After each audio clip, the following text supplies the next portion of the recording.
আসসালামু আলাইকুম। ওয়ালাইকুম আসসালাম ওয়া রাহমাতুল্লাহ। কি অবস্থা জুবাইর?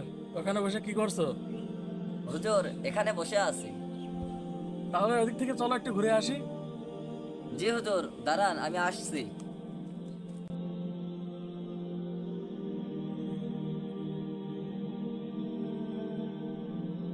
তাহলে তাই নাকি? ইমাম সাহেব, আসসালামু আলাইকুম রহমতুল্লাহ। ওয়ালাইকুম আসসালাম ওয়া রাহমাতুল্লাহ। কি করতেছেন এখানে ভাই?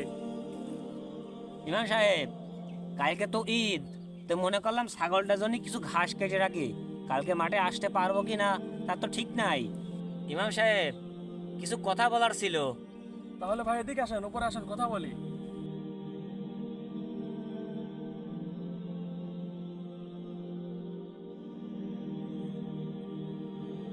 কসি ইমাম সাহেব, কালকে তো ঈদের দিন, মূর্খ মানুষ তেমন কিছু জানিও নেই। ওই কিছু করণীয় আছে, যদি বলতেন একটু ভালো হইতো আমার। রাসূলের সুন্নাত ঈদের দিনে বেজর সংখ্যায় কিছু খেজুর খাওয়া বা মিষ্টি মুখ করা। সর্বপ্রথমেই ঈদের দিনে গোসল করে সুন্দর পোশাক পরে ঈদের মাঠে যাওয়া।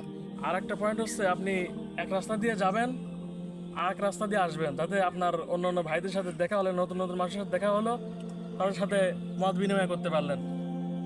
রমজান মাসে আমরা আল্লাহর ভয় করি, ইবাদত করি ঠিকই, কিন্তু ঈদের দিন আসে আমরা আবার পাপ কাজে লিপ্ত হয়ে যাই।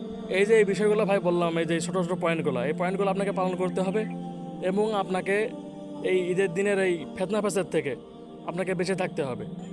আমরা যে এইটা আল্লাহ রাব্বুল আলামিন দিয়েছেন, এইটার জন্য সঠিকভাবে পালন করতে পারি, আল্লাহ রাব্বুল আলামিন আমাদের সকলকে সেই তাওফিক দান করুন। আমিন।